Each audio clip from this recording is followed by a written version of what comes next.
Welcome to today's advanced conversational hypnosis demonstration. Huge shout out to Johanna who allowed me to record this session. Really appreciate it because without my clients, I can't do this kind of thing. I haven't watched this back since I recorded this session with Johanna a few weeks ago. What I'm going to be looking out for today are things that I think are important and interesting and useful for you as a practitioner to notice. I'll also be pointing out anytime I make a mistake, if I screw anything up. What I would like you to do, or what I want you to consider, is if you have a hard time finding auditory unconscious moments or visual unconscious moments, or looking, if you believe that you need to have the perfect question every time we do a session like this, just look at the way that I go through this session and see that I quite often go down the wrong road. But as someone I know says quite regularly, all roads lead to Rome. So don't be in a rush, take your time and just focus on your client. So let's get started. Hi, Johanna, tell me, what's the problem? My problem? The problem is that I find it really hard to stay objective. I seem to have a lot of opinions about things and my ego gets in my way very often. And especially when I want to start my own ACH practice, my own hypnotherapy practice, or really in lots of different areas of my life, it just gets in my way. I would like to be able to return to neutral and to start looking from there instead of always going into my own head and thinking up opinions and going round and round and round in my head, rethinking, overthinking things, and not being able to look at things objectively. Yeah. Okay, so not being able to look at things objectively. You said there about wanting to go back to neutral. What do you mean by going back to neutral? I think either you have a good opinion about something or a bad opinion about something, and I want to just be sort of I want to be blank sort of when I go into things, especially when it comes to ACH, which I want to start practicing. But it's with a lot of things in life. Yeah, I want to start from a white sheet, sort of, to use a metaphor, that's not already colored in. I seem to always immediately go into coloring in things and thinking up ideas and coming up with solutions, and it's really busy in my head all the time, and I want it to go to a place where it's not so busy.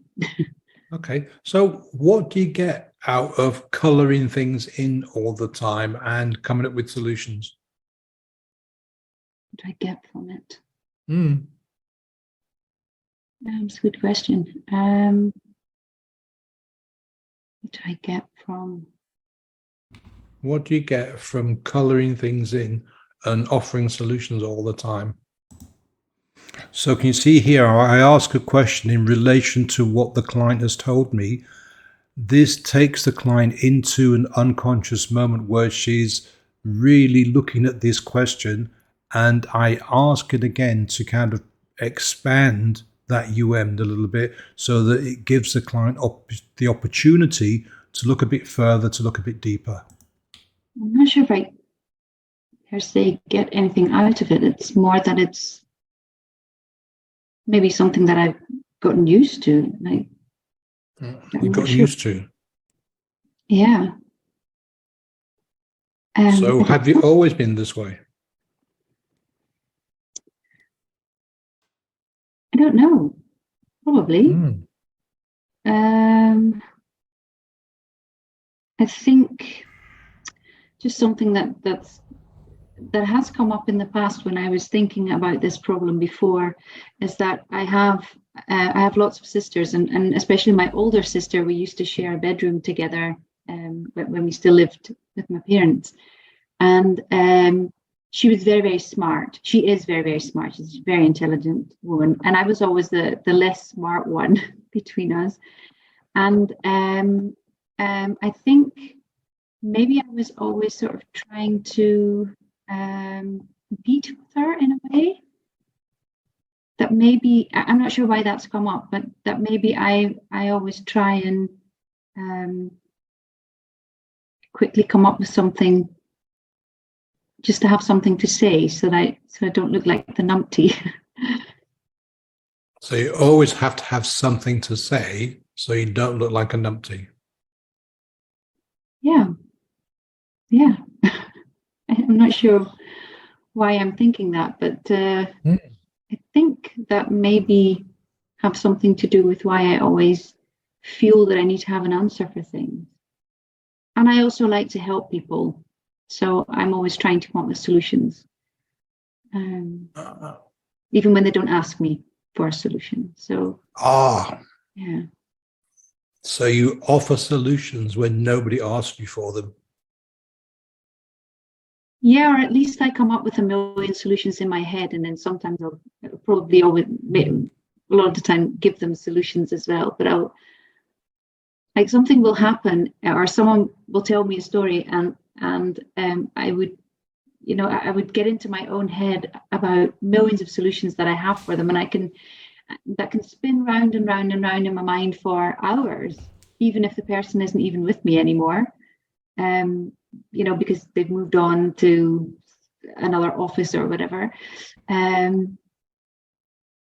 Things can really stick in my head, and that's very annoying. It takes up a lot of time and energy. It takes up a lot of time and energy having all these ideas spinning around and around and around in your head.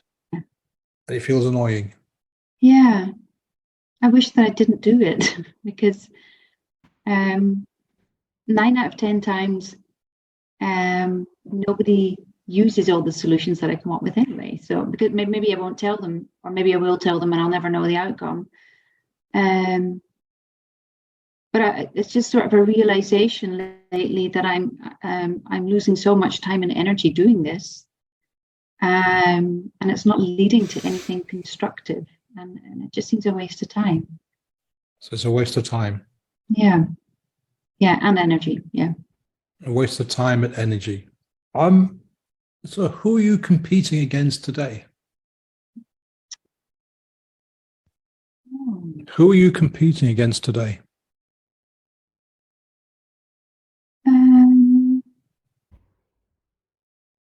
don't think it's a competition.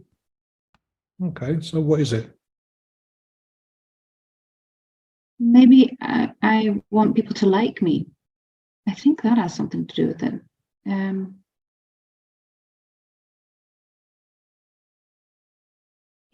I'm always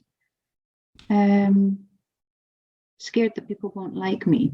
So I think maybe I'm not really competing with anyone. I'm just competing.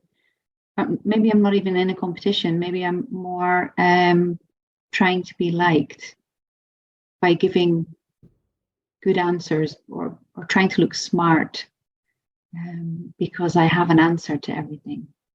All right. So you want to be liked and to be smart and have an answer for everything. Yeah, because again, I really recognize that numpty feeling, that bit of a silly little girl feeling. I can get that sometimes at my work in the office as well, when I get something wrong, or when I give an answer that nobody cares about. I can really get that horrible feeling of should have kept my mouth shut, sort of like that. And maybe that has something to do with why I'm always trying to look for smart answers instead of really looking properly into the situation and coming up with just one or two good answers, instead of letting that whole scala of answers go through my brain. Yeah. Who said you're a numpty?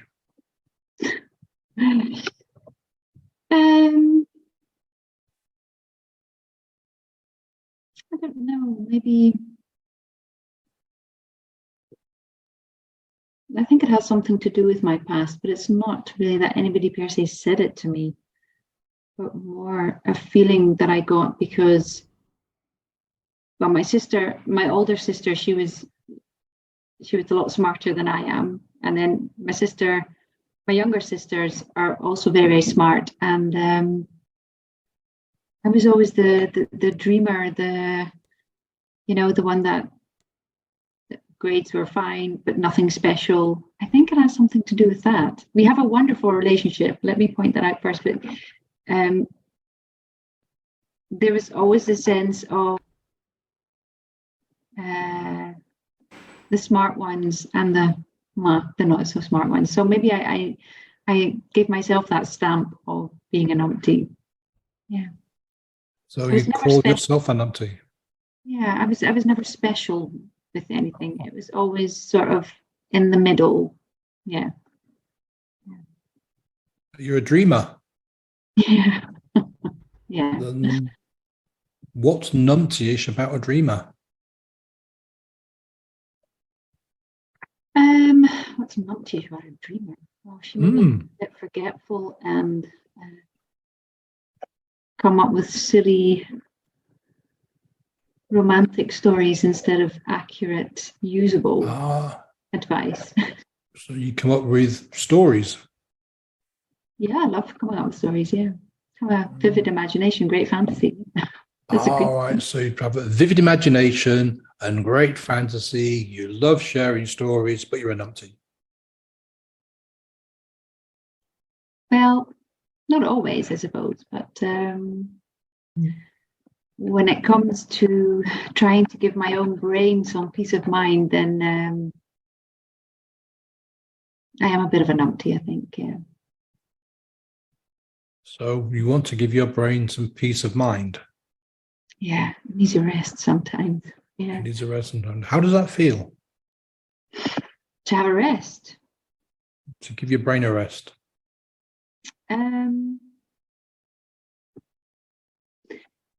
Well, to be honest, I don't really know, because it's always I have a very, very busy brain. It's always coming up with things and imagining things and coming up with solutions and then coming up with some more solutions. And so I'm not sure what it feels like. It'd be nice to know.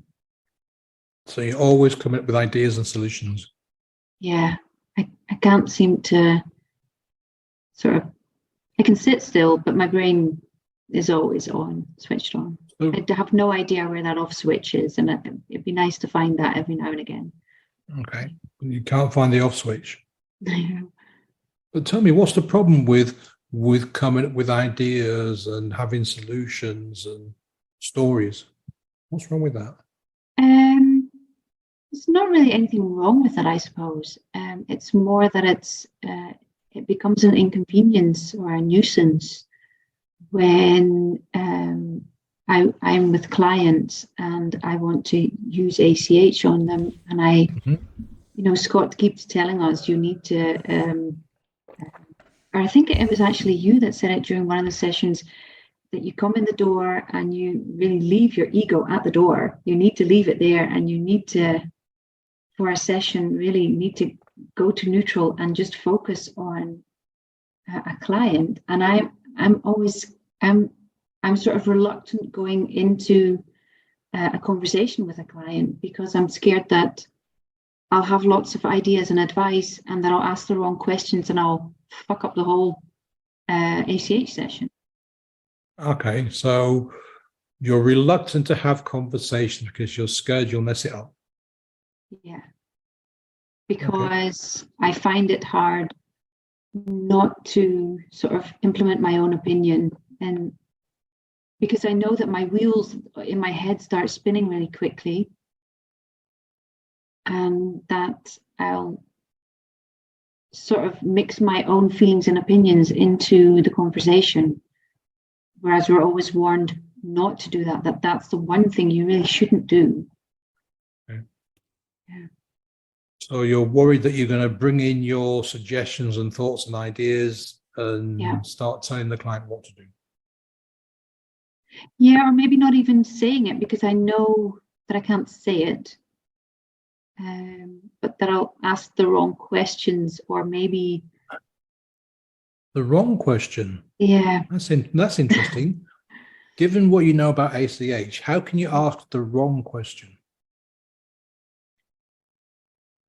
I suppose you're right. Yeah. How can you ask the wrong question in ACH? So maybe it's more about me not being able to listen to the answer properly. Maybe that's more it. That I'm scared, but while I'm listening to the answer, maybe I'm putting all my own thoughts and ideas onto it. And yeah, I suppose it's more about the answer than maybe the question that I ask. Yeah. Can you see here how the client kind of is resolving her own internal question? We started off by saying that the client was saying that she asked the wrong question, and then she's kind of flipped that on its head, gone, actually, maybe it's not that I'm asking the wrong questions, it's maybe I'm thinking too much in my head and coming up with different views, opinions, thoughts, and ideas, which might not necessarily be expressed to the client.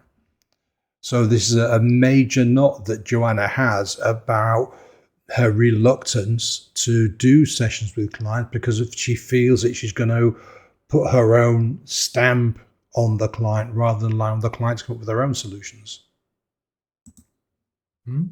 So it's not the answer, it's the question.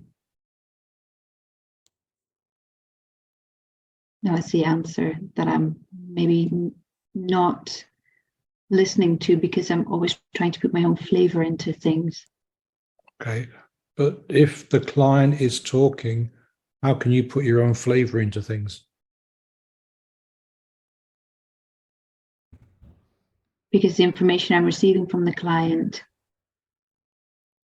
my spinning wheels will immediately start to want to come up with ideas and solutions. And then maybe I'll ask a question that's more from my point of view than from their point of view, when it should be their point of view. Should it? A question's a question, isn't it?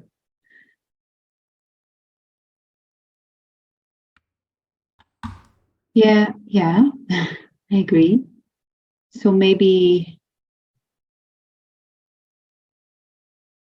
just thinking, I was listening to a recording this morning and it really made sense, and I sort of can't come up with the wording that they used. So here again, I'm getting the client to question her own conclusions and her own assumptions about what is actually going on when she's with a client. And you can see how she's reflecting and actually looking at what she said or thinking about what she said. Yes, it's the conclusions. There's lots of conclusions in my mind, and I feel that I need to get rid of some of these conclusions so I don't start to press my conclusions onto somebody else. Yeah, I can understand that. Don't want to press your conclusion onto someone else.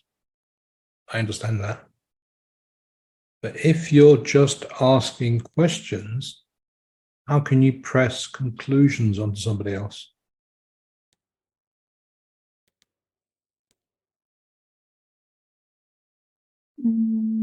If you're just asking questions. I'm just asking a question. Yeah, if you're just asking questions, how can you press your conclusions onto someone else? So here's a little mistake that I make.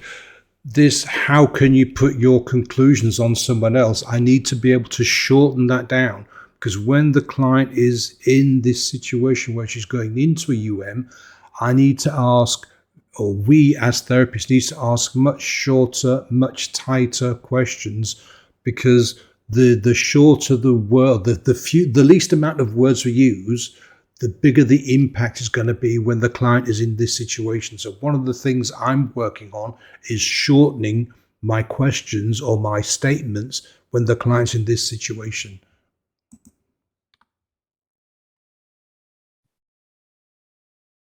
Suppose I'm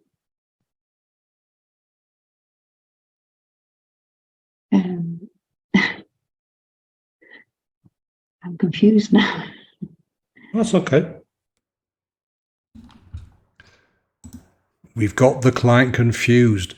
She's in a place now where she's looking at what she's been talking about, what she's been thinking about, and she's got herself in a state where now she's open to looking at what's really going on.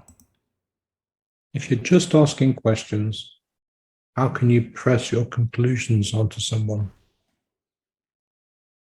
Asking questions.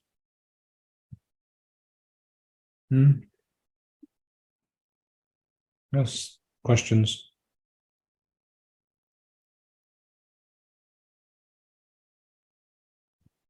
Yeah, that doesn't make sense. Doesn't make sense. I'm curious. I'd love to know. How do you do that if you're just asking questions?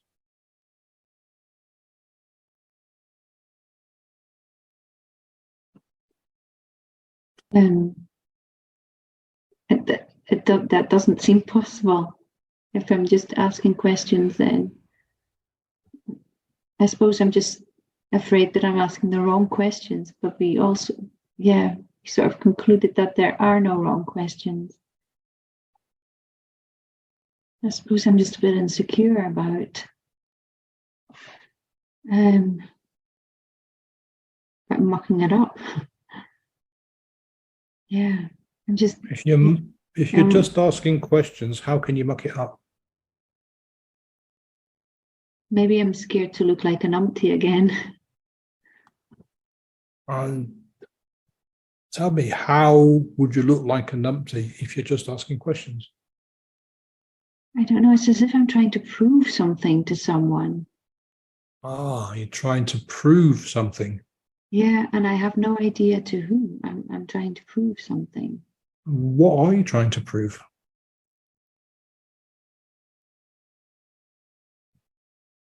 I think I'm trying to show people that I'm not I'm not a numpty. It comes back to that numpty again and again. I think I really want people to see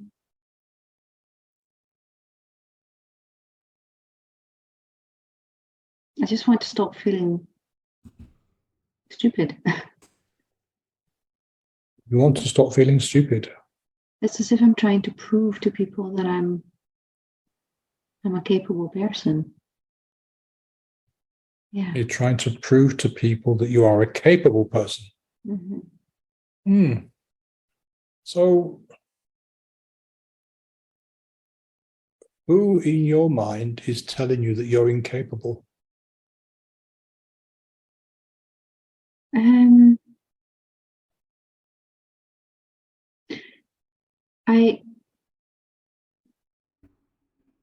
Again, that's an assumption of mine. I think and I do that unconsciously, but I think I very often go into things instead of going into things neutral and seeing a relationship as in we're both at the same pay, we're both at the same level.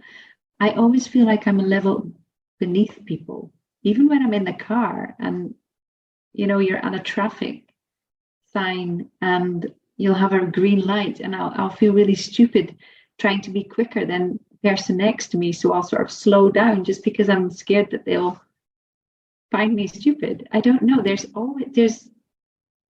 For some reason, I always go into things trying to prove that I'm not stupid when there's no proof that people find me stupid. Yeah, this is what I'm curious about, Johanna. Who says you're stupid? It's me. I do that to myself. So you say you're stupid?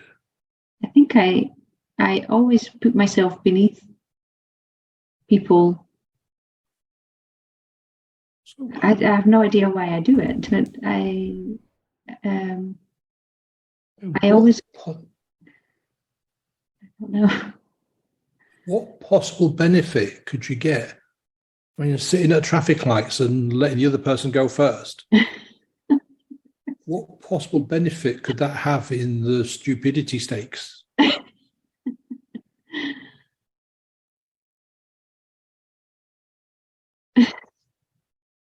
I don't know. Well, neither do I. I'm really curious about this.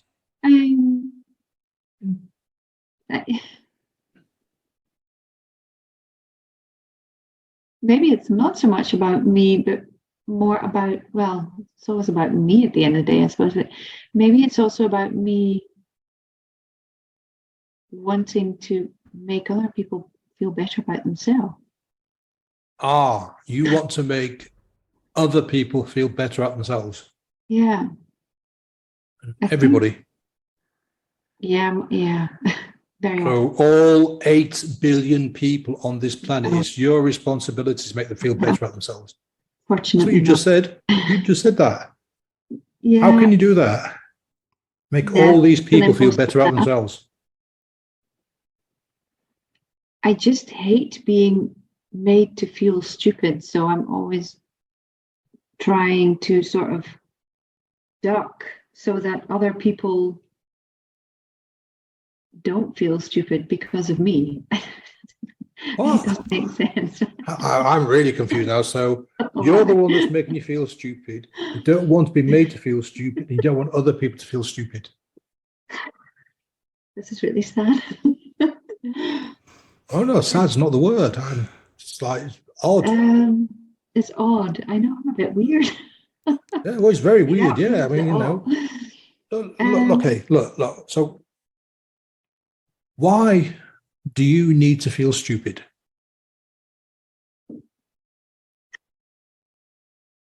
I'm afraid that other people feel silly because I hate feeling silly.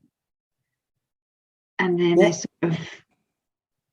What's the relation? If you want to feel stupid because other people might feel silly, how does that connect?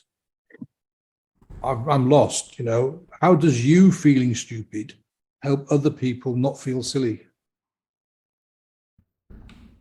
Then I give them a chance to feel smarter than I feel. Can you hear the massive knot Johanna's got herself tied up in? She wants to feel stupid so that other people don't feel stupid. How does that work? What a knot to get yourself stuck in. But we do get this untangled. We actually figure out, or Johanna figures out, what's really going on. You give them a chance to feel smarter than you feel. Okay. So because I hate the feeling of feeling not so smart. So I'm afraid that other people will feel... Sorry, Paul. But how do you know that other people feel stupid and feel more stupid than you feel stupid? So you feel more stupid, so they feel less stupid. I don't, but just in case. Just in case. So you put yourself through all this stuff just in case somebody else might feel stupider than you. Yes. Wow. Yeah. I think that is sort of the conclusion. I always want to... this is really weird, isn't it? I always want to sort of make people feel at ease and happy and pleasant. And somehow I have concluded that by acting a little bit silly, or by not trying to seem super smart, that way other people get a chance, if they're smart or not, they at least get a chance to feel level above me. So you are actually super smart.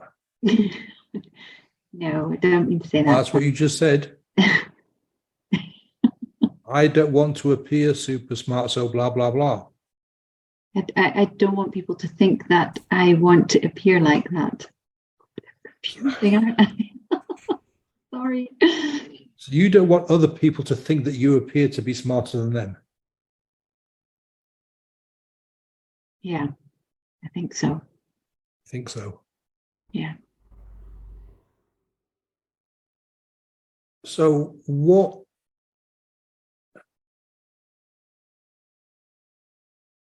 how does you feeling stupid or making yourself feel stupid help other people?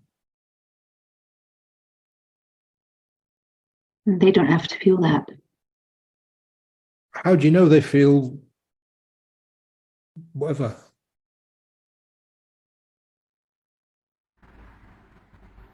Yeah, I suppose I don't. You don't. So how do you know they feel that way if you don't?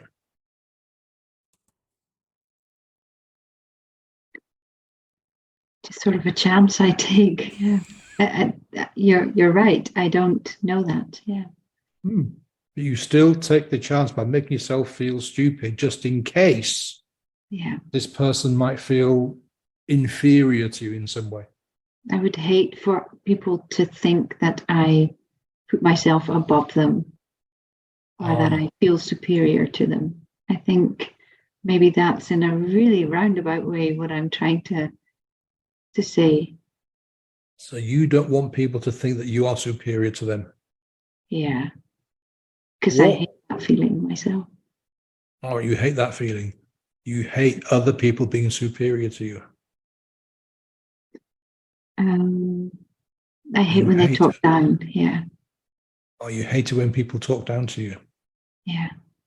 Okay, who talks down to you? It's happened a couple of times in the past.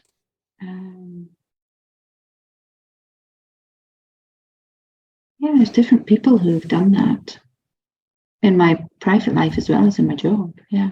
So who talks down to you? So much so that you've got to go through this rigmarole of being stupid so other people don't feel stupid.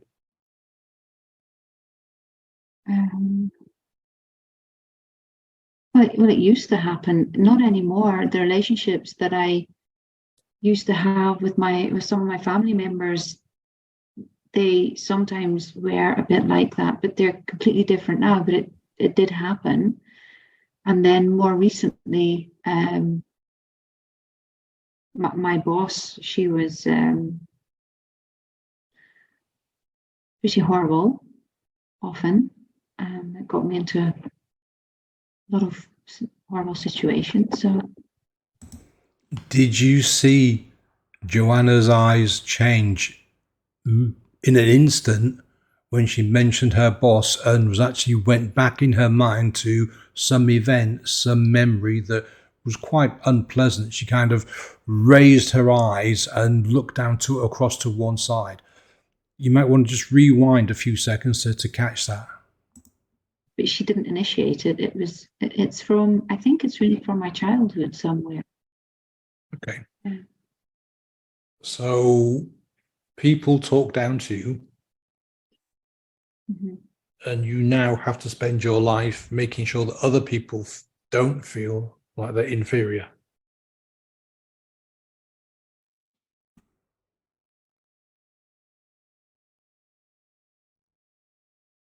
Yeah.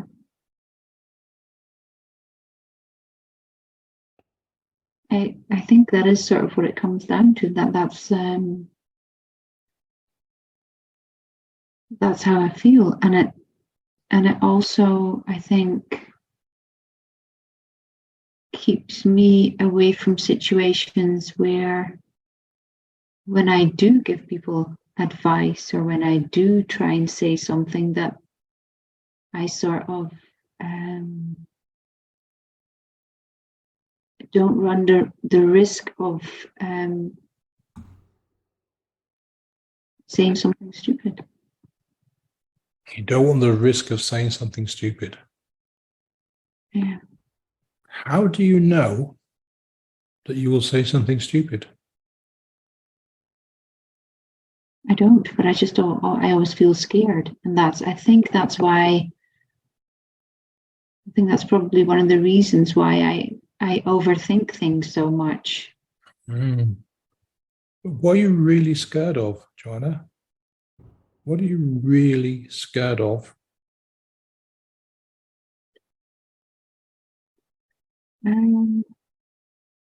Yeah, it's the word rejection that comes to mind. Rejection. Yeah, to be rejected. Yeah. Rejected by who?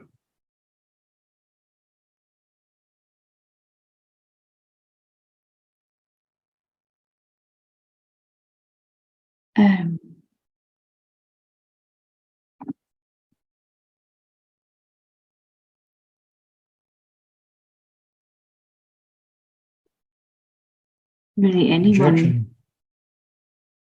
Anyone.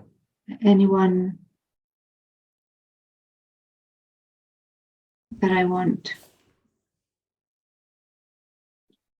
for them to like me, I suppose. And it really goes, really anyone. I don't think it's one Anyone? person. Yeah. Wow. You don't want to be rejected by anyone. I think it's more, maybe it's not the person, but it's more the feeling that I'm trying to, the sensation of rejection, that's what I'm sort of avoiding. You're avoiding the sensation of rejection. Yeah, if that's a sensation, the feeling, which is really, again, sort of stupid because I'm trying to avoid it, but then at the same time, I'm keeping myself really busy with coming up with millions and millions of solutions and thoughts and whatnot to avoid it. It's a bit of a contradiction itself. Yeah, rejection. Yeah. Rejection. Yeah. Rejection. I think you need to stay with this word for a while. Rejection.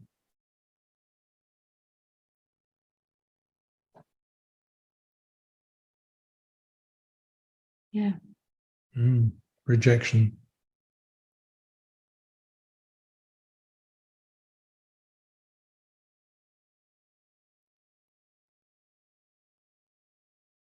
That's it. Rejection. Take your time with this, Johanna. No rush. Rejection.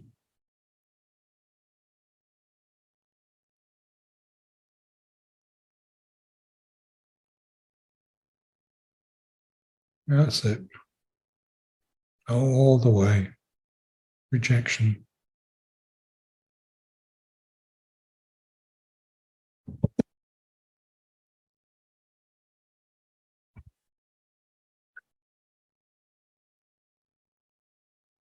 Take your time. Rejection.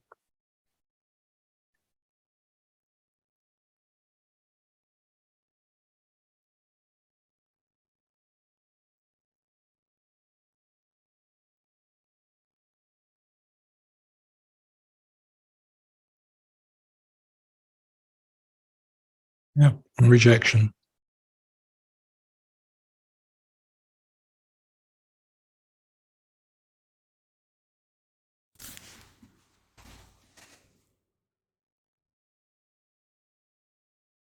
There you go. What was that there?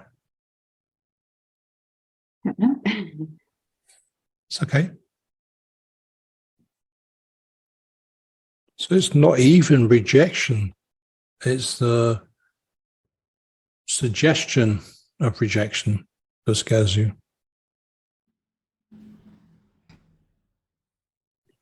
Yeah.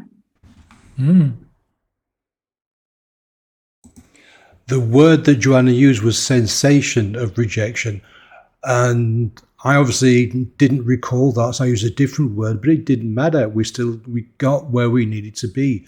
And you may have noticed there that when Johanna was kind of halfway through that unconscious moment, that little bit of a trance, she almost stepped out of it, but I kept her there by asking her to focus a little bit more on that word rejection. Yeah, so I go and avoid it. I go out of my way to avoid it. You go out of your way to avoid the sensation of rejection. Yeah. You go out of the way to avoid the sensation of rejection.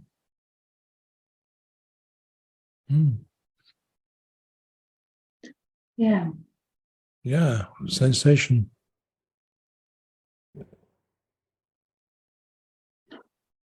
That's it. There you go. The sensation of rejection.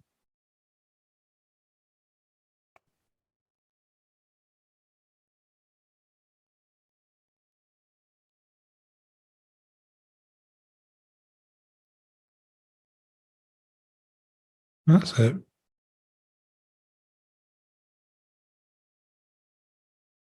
That's it.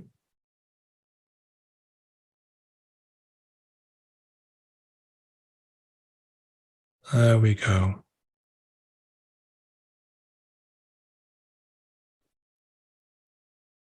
Take your time.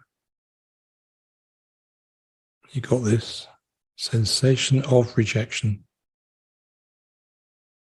It's giving me a headache now.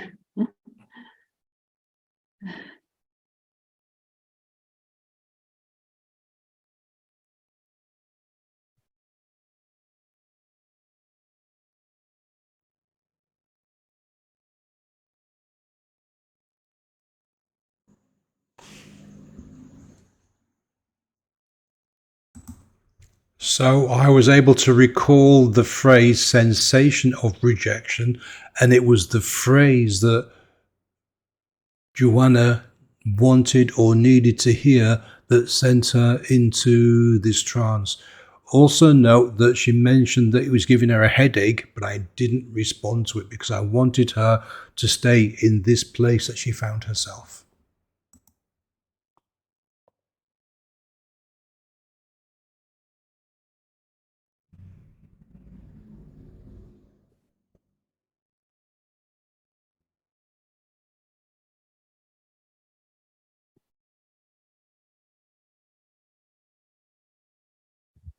How are you feeling?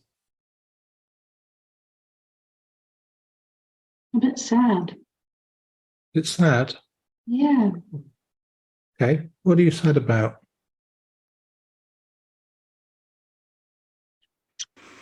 Can't really describe it.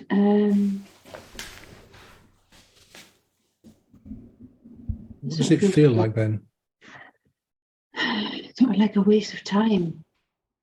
A waste of time. Yeah. That's interesting. What's a waste of time?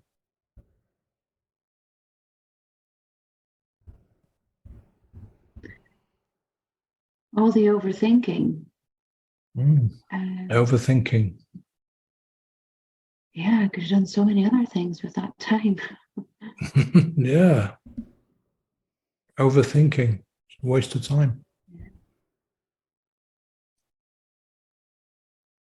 Yeah. Yeah. It's a waste of time.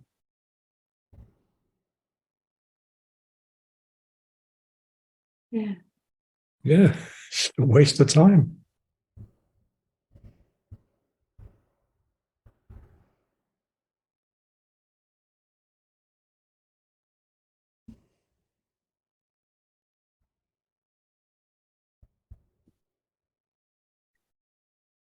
A time waster. Time waster. Yeah. How would you choose to become a time waster? I didn't do it deliberately. I'm always trying to really be,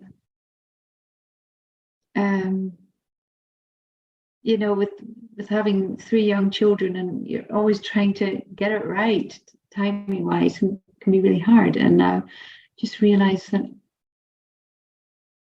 I've been making it hard on myself, and taking that away will make things easier, hopefully, in the future. Take it away. Yeah. Yeah. Take it away. Yeah. Yeah. Be that simple. Yes. That simple. It's simple. Simple. There's nothing wrong with feeling simple. There's Nothing wrong with simple.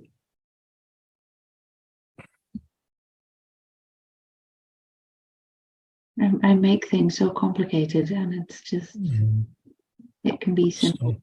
Yeah. It can be simple. I need to start. I think I need to start with simple steps instead of surpassing them completely and going to the hardest of the hardest steps and thinking of millions of steps instead of going back to the basic simple steps. I think I don't know why I do it, but I think that that's something that I I always seem to pass that station really quickly instead of standing still for a bit. And I think that's what I need to do. That's what I need to start. Yeah. Stand still Yeah. and start simple. Yeah. Yeah. Stand still That's such and logical. start. Mm. Yeah. It's not often logic that helps us, is it?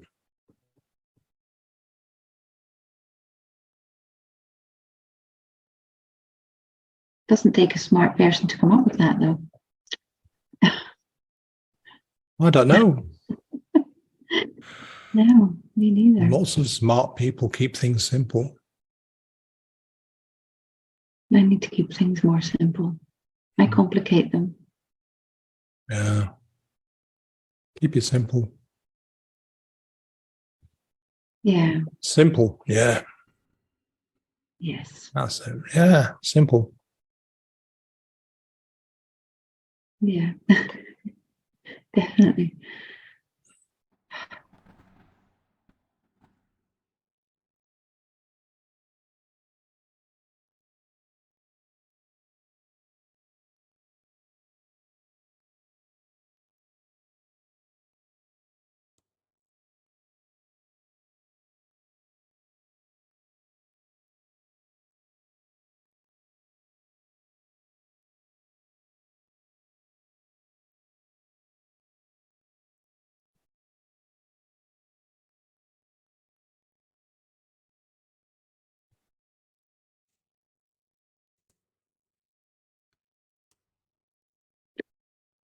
Yeah.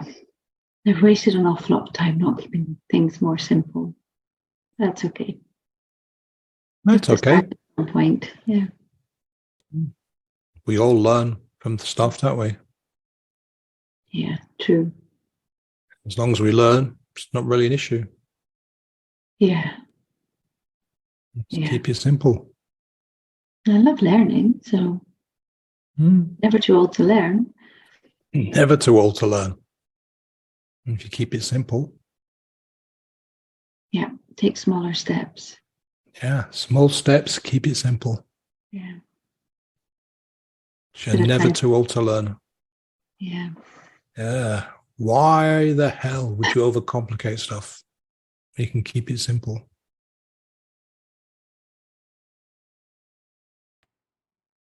Yeah. Yep.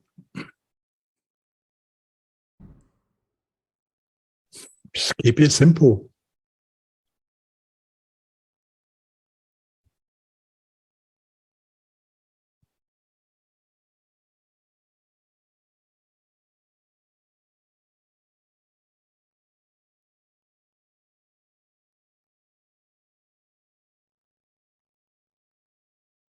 Yeah. Keep it simple.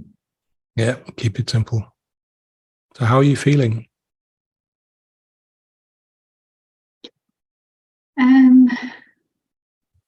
Bit spaced out. I had sort of a pain in my neck and my head, and it sort of seemed to have gone away again. It came and it went. It came and it went. Yeah. Now my shoulders feel a bit more relaxed, which is nice. Oh.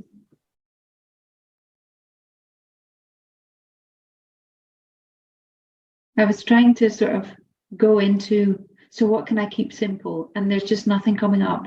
And that in itself is quite nice, that there's not millions of things coming into my mind that I want to keep simple, because I'll just see when it comes along what I can keep simple. Don't feel like running towards finding something that I can please keep simple, which is usually what I would do. So, Overthinking. yeah. It's ridiculous, isn't it? Looking for things to keep simple by overthinking. I'm a nut job, aren't I? Which is fine. I just can't think of anything that I want to keep simple, which is really nice.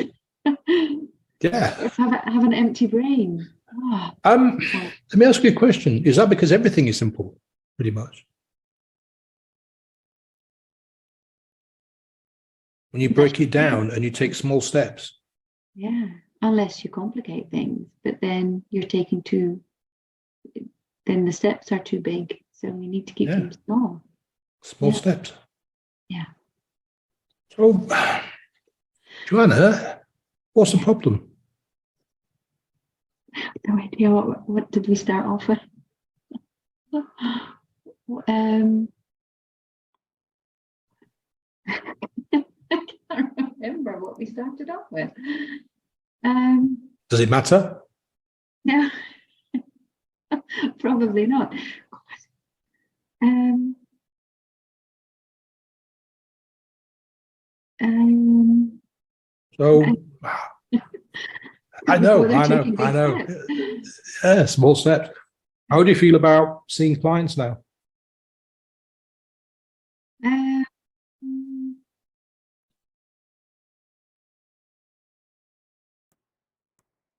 just going to do what I'm going to do. Yeah, I have to trust that I'll. Um, You and have to trust.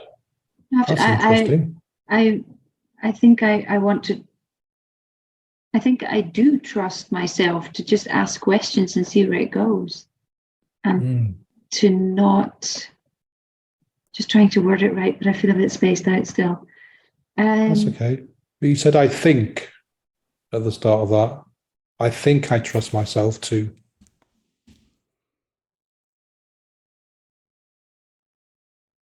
to ask Mm. questions, yeah, and they can But you just said, be. I think I trust myself. Do you not trust yourself?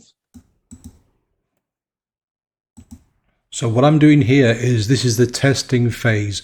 We had this, breakthrough of, what's the point of overcomplicating things, keeping things simple.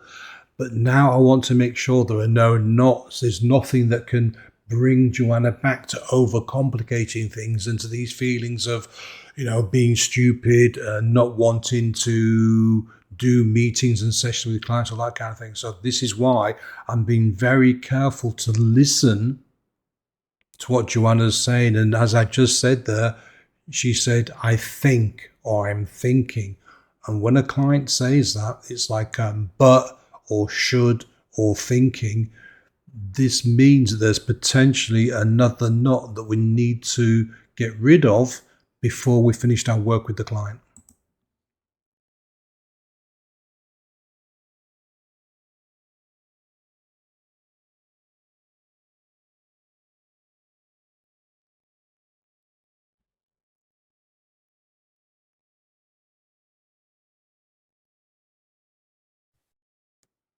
I do. Are you sure? No, I'm not sure. How come? What's stopping you from trusting yourself?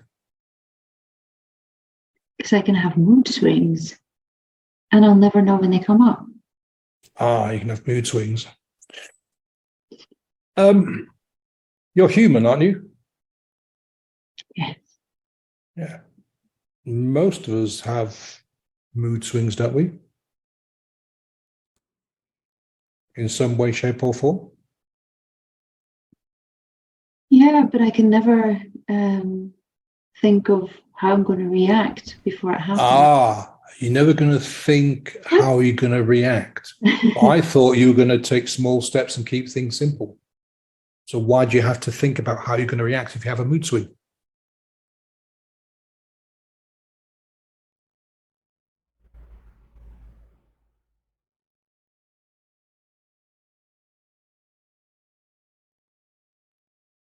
Yeah, that can happen. I just don't understand how you can keep things simple and take small steps if you're going to wonder about how you're going to react if and when you have a mood swing. Yeah.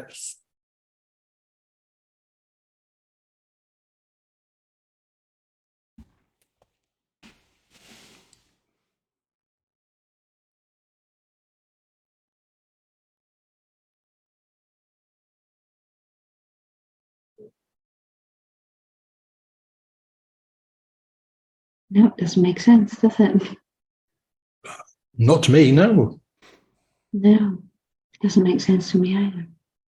So how come you said it then?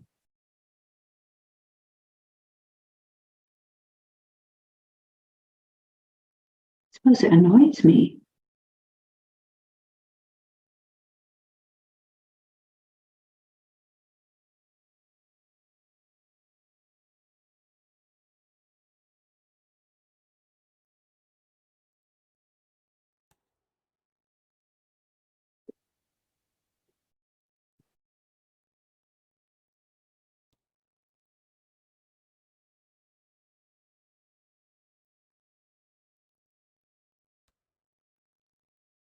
I really have to stop being so hard on myself with things and just let things happen.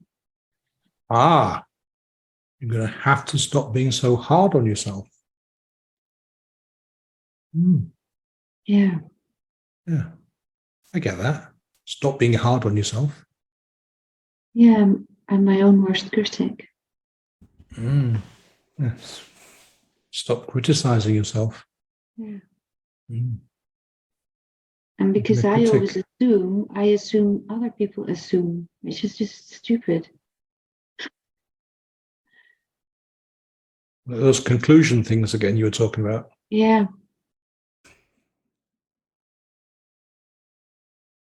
Yeah. Mm. Oh, that was a problem. The conclusions. That was it. Mm. I forgot. Ah, yeah. Conclusions. Conclusions really suck. Yeah, they really They suck. make things so complicated when Mm.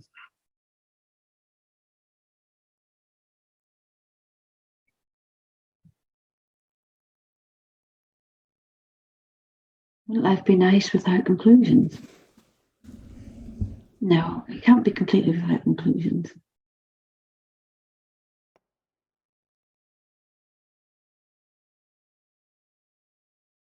It's not so many.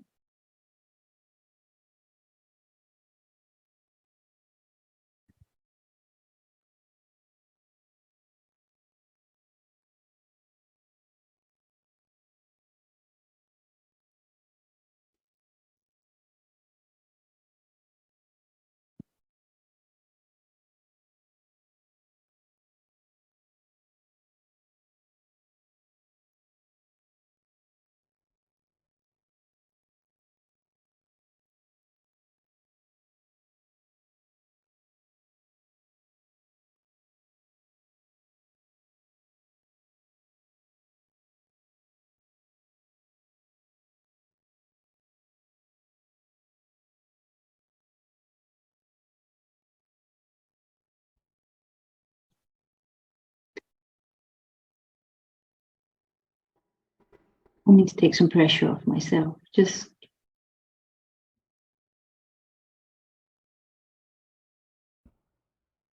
not just keep it simple, but keep it relaxed and simple. Take some pressure off. Yeah. You need some pressure, some healthy pressure in life. Oh, some healthy pressure. Yeah. Oh, okay. But the unhealthy stuff needs to go. The And unhealthy stuff needs to go. yeah, by keeping things more simple and stop putting so much pressure on everything, on every thought, on everything that I do. Mm-hmm. So take away the pressure. Well, the unhealthy pressure. Yeah. Take it away. Mm. Yeah, take it away.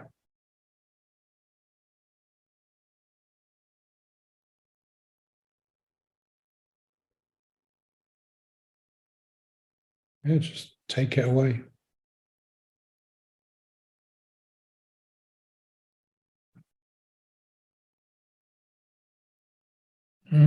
Just take it away.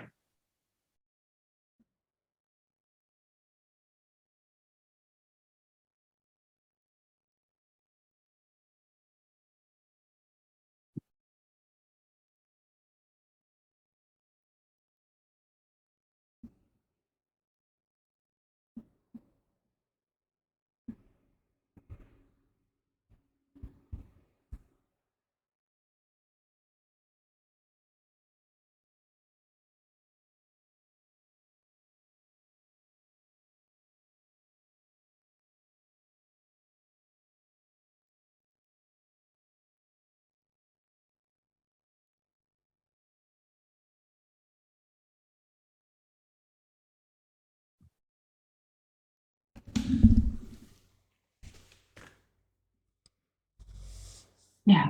It feels like things are, hands went a bit sweaty there, but they're back to normal now. And it felt like something was sort of going down.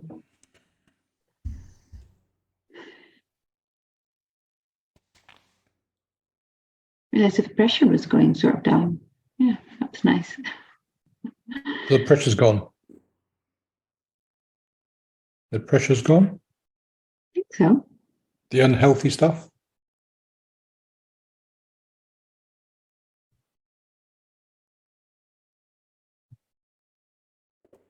Yeah. You sure? Yeah. I think it doesn't even really matter. It doesn't matter. No. No, if you keep it simple, it doesn't Yeah. matter. Yeah. Yeah. That's it. Yeah, that's it. So what's the problem? You tell me. I don't think.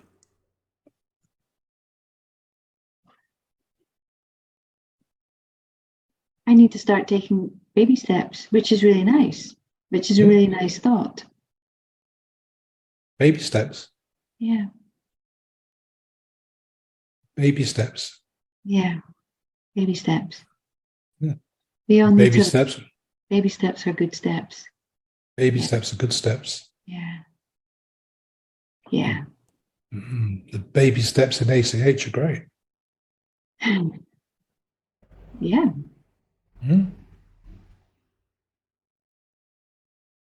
It's baby steps for everything. Keep it simple. That's so true. Yeah. Just keep it simple. Baby steps. Why didn't I come up with this before? It's so simple. It's so nice to feel that.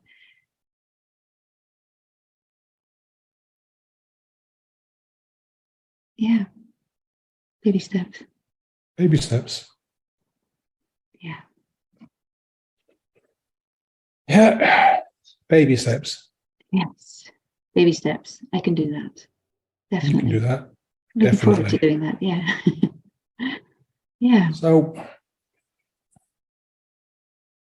what's the smallest thing, talking about baby steps, that you could do today to keep things simple and to take baby steps? I think I'm going to go. I never do that during the day. I think I'm going to go for a little nap. Go for a little nap. Sounds fabulous. Yeah. I'm going to, I don't usually, I'm usually too wired and busy to do that, but I feel like doing that now. Just going to do that for myself. Yeah. Have a nap. Yeah. It's good for the processing. Yeah. Definitely do that. Good for processing. Good to keep things simple. Having a nap. Yes. Yes. Yes. Babies have lots of naps, don't they? Exactly. Yeah. Yeah. Yeah. When they're taking baby steps, they take naps. Yeah. I'll take naps. Love them. Yeah, I'll do that. Definitely. Looking forward to that now.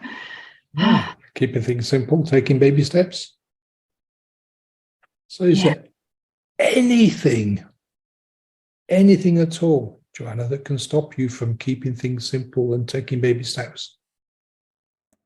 Can't think of anything.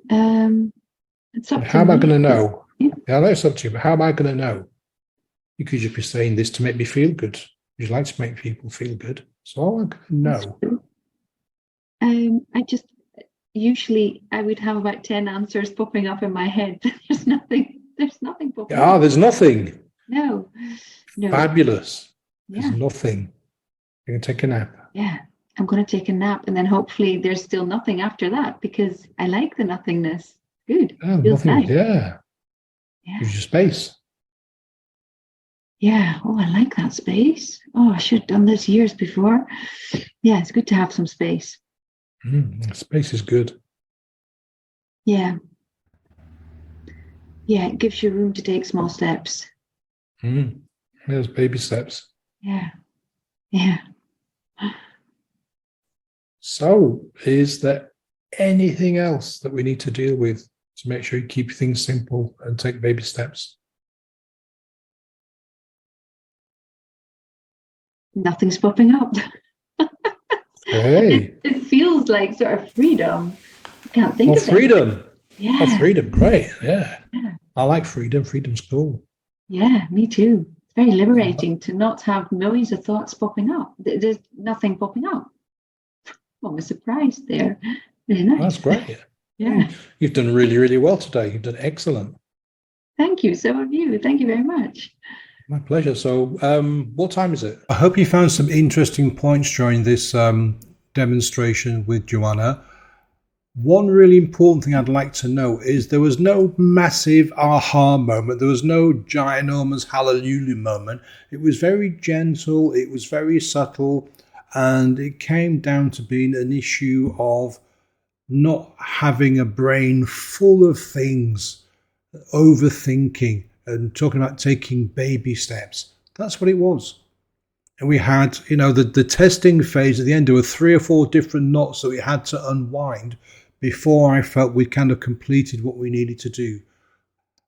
Don't be in a rush. Stop looking for massive aha moments, because with a lot of clients, you're not going to get them. You're going to get very subtle, very simple revelations that the client's going to come up with all by themselves.